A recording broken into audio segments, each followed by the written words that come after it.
আসসালামু আলাইকুম ওয়া রাহমাতুল্লাহি ওয়া বারাকাতুহু। আলহামদুলিল্লাহ, আজ ঐতিহাসিক জায়গা ভাঙড় সুলতান আসগর আলী রহমাহুল্লাহ হুজুরের স্মৃতি বিজড়িত এলাকা, সেই ভাঙড়ের পবিত্র জায়গায়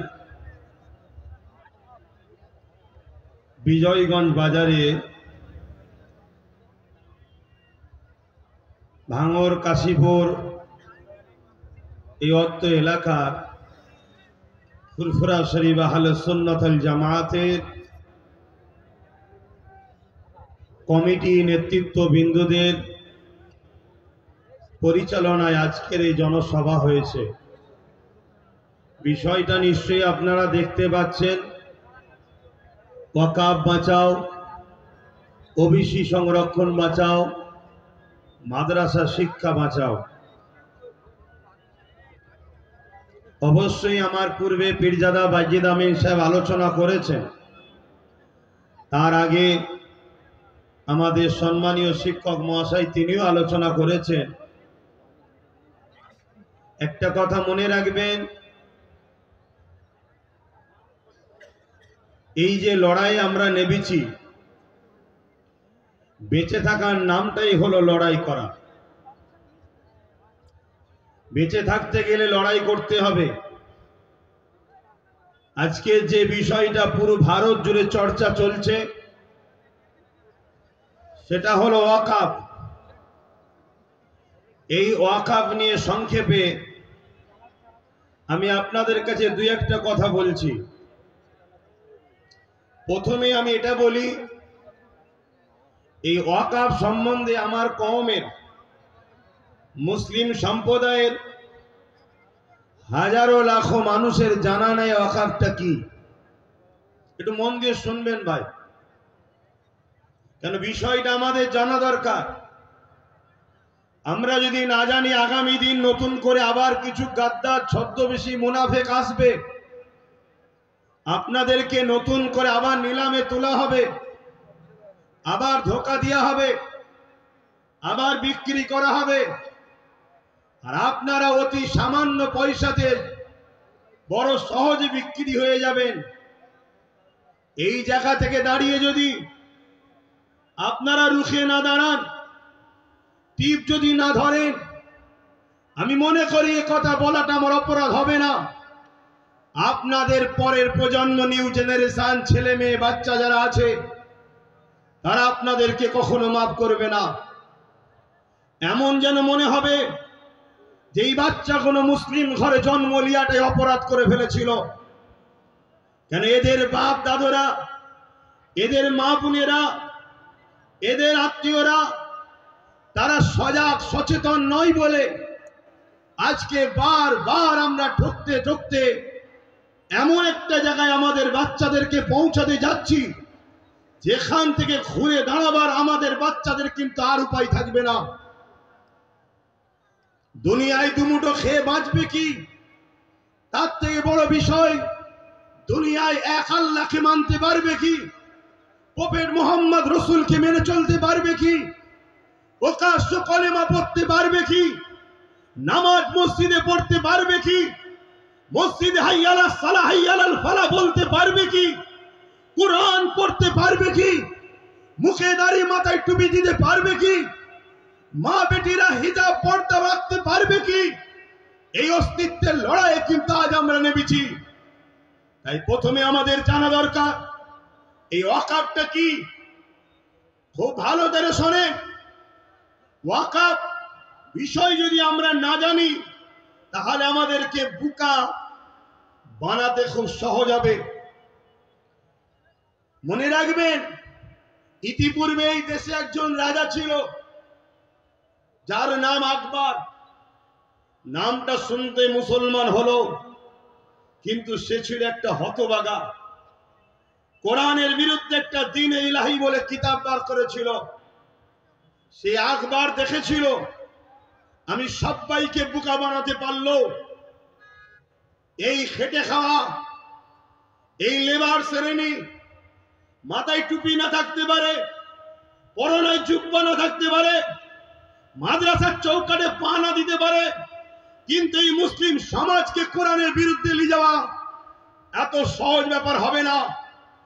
এরা গান যাত্রা ফাংশনে চলে যাচ্ছে, এদের অন্যায়, কিন্তু কোরআনের বিরুদ্ধে হাত উঠলে আমি আকবরেরকে, আমার অস্তিত্বকে মিটিয়ে দিতে এই মুসলমান কিন্তু এক পা পিছপা হবে না।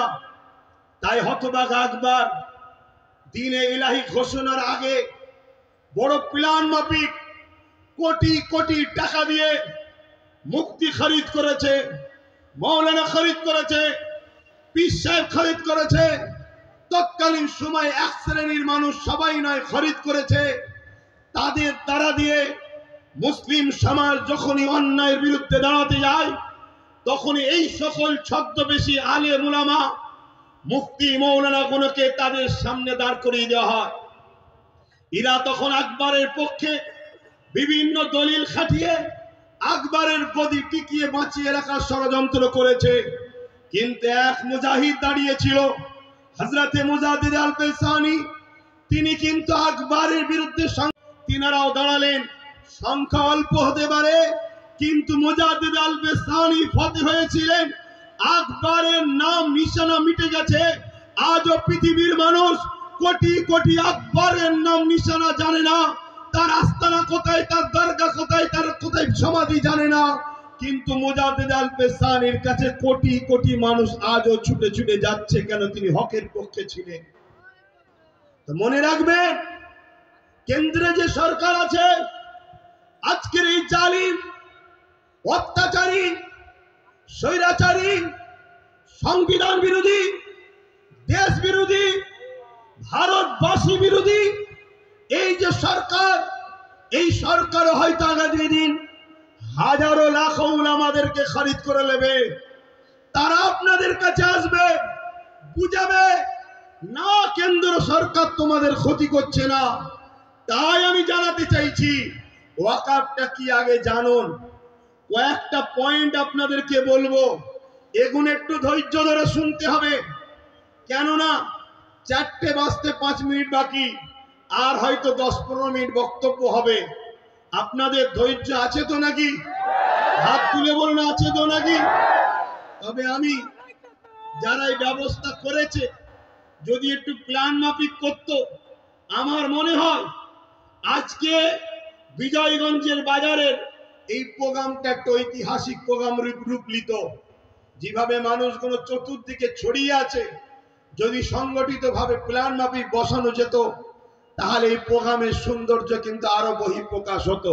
তো যাক, আমরা প্রোগ্রাম সুন্দর করে ভোট লুটতে আসিনি আজকে। কথা শুনছেন? আমরা এসেছি আমাদের নিউ জেনারেশন, আমাদের পরের প্রজন্মকে ধ্বংসের মুখে ঠেলে দিয়ে যেতে পারি না। একজন বাপ হিসাবে, একজন ভাই হিসাবে, একজন চাচা হিসাবে, একজন বন্ধু হিসাবে, একজন সন্তান হিসাবে আপনাদেরকে বুঝাতে এসেছি, ওয়াকাফ অফ করা, উৎসর্গ করা, মানুষ তার নিজের ব্যক্তিগত সম্পদকে খুশি করে আল্লাহর রাহে উৎসর্গ করে। এই উৎসর্গ করার অনেক কটা পদ্ধতি আছে। এই উৎসর্গ করার, দান করার অনেক পন্থা আছে। যেমন একটা হলো মৌখিক উৎসর্গ করা, হেবা করা, দান করা মৌখিক, যে আমার এই সম্পদ আমি বিজয়গঞ্জের ওই বাজার মসজিদকে আমি দান করে দিলাম। এই হেবা আজকের দিন পর্যন্ত ইসলাম শরিয়াতেও জায়েজ, এবং আমার দেশের সুপ্রিম কোর্ট পর্যন্ত রায় দিয়েছে মৌখিক হেবা চলবে। কেন্দ্র সরকার এই মৌখিক হেবার সম্পদগুলোকে ঝেড়ে নিবার একটা নতুন ষড়যন্ত্রের বীজ রোপণ করছে। কথা মাথায় ঢুকছে? সে বলবে কাগজ দেখাও, 800 বছরের মসজিদ কাগজ দেখাও, 900 বছরের মসজিদের কাগজ দেখাও, 1000 বছরের মসজিদের কাগজ দেখাও। চিরামান মসজিদ কেরলে 1400 বছর পুরাতন, কাগজ দেখাও।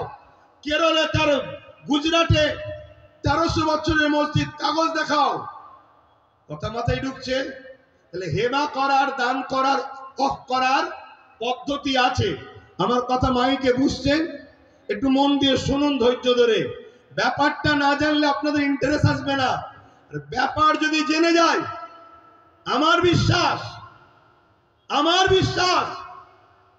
আমার কেন্দ্র সরকার যাকে গুরু বলে মানে, আমেরিকার ডোনাল্ড ট্রাম্পকেও নিয়ে এলো, ভারতের ইতিহাসে ওয়াকফকে নিতে পারবে না, এটা চ্যালেঞ্জ দিয়ে যাচ্ছি আমি আপনাদের কাছে।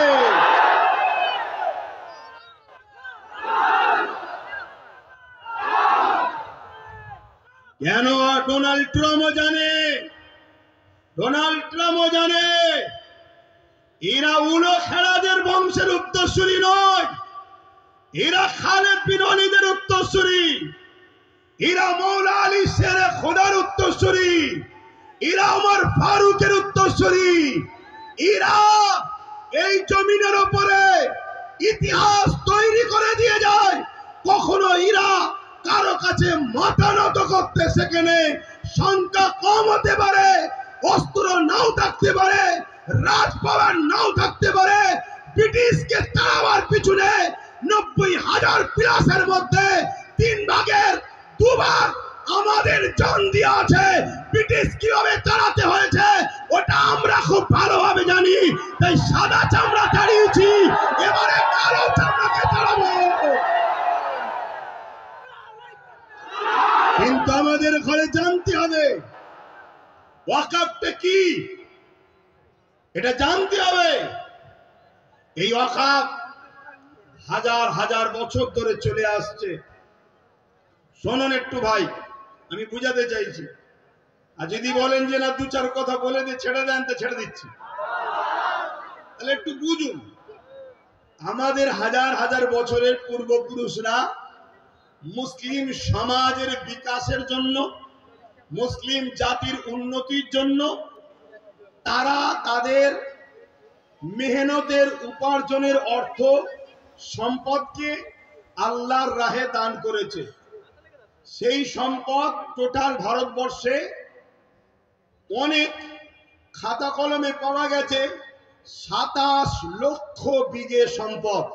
কত? 27 লক্ষ বিঘে সম্পদ, কম বেশি। এই সম্পদ কি কাজে লাগবে?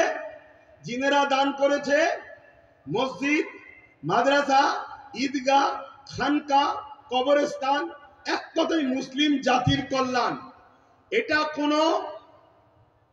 অন্য কোনো সম্পদ নয়, এটা সম্পূর্ণ ধর্মীয় ও ব্যক্তিগত সম্পদ। ইসলামে যেমন নামাজ একটা পার্ট, রোজা একটা পার্ট, হজ একটা পার্ট, যাকাত একটা পার্ট, ঠিক তেমন ইসলামেরই একটা পার্ট মানুষের সেবায় দান করা। এইটা দান করেছে।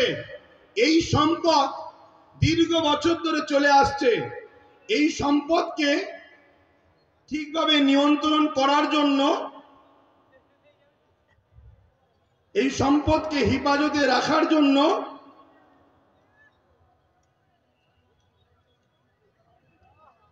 সর্বপ্রথম ভারতবর্ষে 1954 প্রথম একটা আইন তৈরি করা হয়।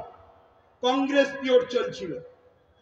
তাদের কাজকে আমি খুব একটা খারাপ বলবো না। তারা চেয়েছিল যাতে করে একটা বোর্ড তৈরি হোক, কমিটি তৈরি হোক, যাতে করে ওয়াকফ কোনো নয়-ছয় না হয়ে যায়, দানকৃত সম্পদ প্রতিটা জায়গায় যেন যায়। তারা বোর্ড তৈরি করলো ঠিকই, কিন্তু ব্যবহারের জায়গায় ঠিকভাবে চলছিল না। তাদের ইচ্ছা ছিল ভালো, কিন্তু কিছু অশুভ লোক ঢুকে যাওয়ার জন্য ওই ওয়াকফের অর্থ লুট হতে শুরু হলো। তারপরে এই ওয়াকফকে 1995-এ আরেকবার সংশোধন করা হলো। সেই সংশোধনে আরো সুন্দর করে যাতে করে এই ওয়াকফকে হেফাজত করা যায় তার জন্য ব্যবস্থা করা হলো। এরপরে এই 77 বছর আইন তৈরি হয়েছে, ওয়াকফ হেফাজতের জন্য বোর্ডও হয়েছে, সুন্দর সিস্টেমও হয়েছে, কিন্তু দুঃখের বিষয় যারাই নেতৃত্বে যায়, যারাই দায়িত্বে থাকে, তারাই সরকার আন্ডারটেকিং সরকারের নিয়ন্ত্রণের লোক যায়। তাই ৭৭ বছর ধরে কম বেশি সব গভর্নমেন্টই এই ওয়াকাফের টাকার মধু চেকেছে। তার মানে আমাদের সম্পদ ঝেড়ে খেয়েছে। খোলা কথা, আপনাদের অসুবিধা হচ্ছে?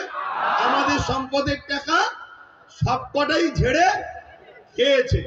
কিন্তু হঠাৎ করে বিগত 10 বছরও কেন্দ্রে যে সরকার আছে সেও ওয়াকাফের টাকার মধু খেয়েছে।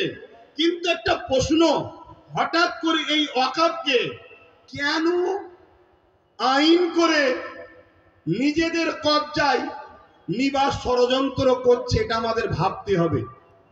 এই জায়গাটা হলো পয়েন্ট। তার আগে আমি আপনাদের বলি, আমার রাজ্যে যিনি বর্তমান সরকার আছে, আমার রাজ্যে যিনি বর্তমান ক্ষমতায় রয়েছে, ইনি সাচার কমিটির রিপোর্ট অনুযায়ী আমাদেরকে কি ওয়াদা করে এসেছিল, ইনার আগে যে বাম সরকার ছিল সেই বাম সরকার নাকি 20,000 কোটি টাকা ওয়াকফ সম্পত্তি লুটপাট করেছে। অতএব আমি যদি ক্ষমতায় আসি মুসলমানদের ওয়াকফ উদ্ধার করে দেব। এটা বলেছিল না বলেনি? হাত তুলে বলবেন বলেছে না বলেনি? হাত তুলে বলবেন বলেছিল না বলেনি? এই ওয়াদা করেছিল। আরো অনেক কথা, 10,000 মাদ্রাসা, ফুরফুরা শরীফের রেল, ইটা সিটা বাড়িতে বাড়িতে, মানে দুনিয়া যা ফেকার ফেকেছিল আর আমরা মূর্খর মতো নিয়েছিলাম। ওটা ছেড়ে দেন, আমি একটা টপিক নিয়ে আলোচনা করছি। তাহলে ইনি বলেছিলেন উদ্ধার করে দেবো, কিন্তু উনি এসেছেন 2011, আজকে 24, দীর্ঘ 13 বছর প্লাস হতে যাচ্ছে। কিন্তু দুঃখের সাথে বলতে হয় একটা সম্পদ উদ্ধার হয়নি।